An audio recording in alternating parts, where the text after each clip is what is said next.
I'm Natalie Grasso, editor for Work Design Magazine, and tonight we asked a group of industry professionals to share their insights on the open office, what they like, what they don't like, and where they think it's headed. Here's what we heard. Okay, so what do I think about the open office? The open office versus the cube debate. Tough question. I'm not a big fan of cubes. The open office gets a really bad rap for no good reason. I know that I'm supposed to like the open environment, and I don't. Having more of a closed-off cubicle, I think, in the end, is more productive. You can walk into any office and almost 50% of the workspaces / offices are empty. Everybody's so mobile. Open office environment obviously allows a lot more collaboration.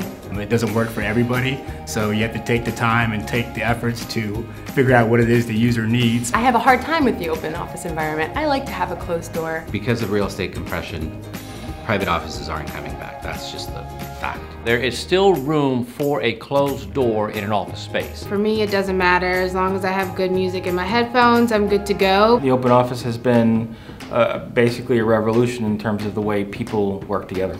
I think we need to provide as many different kinds of workspaces as there are processes and activities. The more you build relationships with those who you work with, the more flexible they can be with your schedule. I'm typically always 15 minutes late, but what does 15 minutes late mean? It's been really interesting to go from one extreme to the other and to find ways to adapt.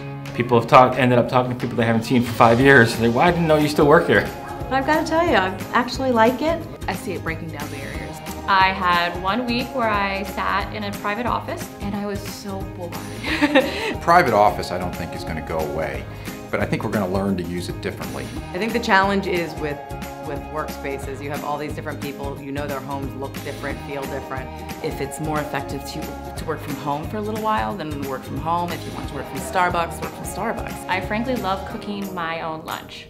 That is actually the best part about working from home. Working in the office is probably the best for me because we have so many different varieties of spaces. What we don't talk about a lot is the acoustics. They're either way too quiet or way too loud. So I think the balance of the acoustic issues in the workplace are really important. I put my headphones on hoping people would understand I'm busy. We are inherently ADD, and it's very situational based off of what the company wants to accomplish and what each individual employee needs to accomplish. The way people work, it's not necessary to have a private office. You need different kinds of spaces, and private offices are one of them, but it's not necessarily an own space that is yours. You really have to understand how you work. It really challenges us as people to actually look inside ourselves of who we are as people and how we function on a daily basis. It's all about the conversation and really just get involved in what the company's doing and be excited about it. Fantastic. So, thanks.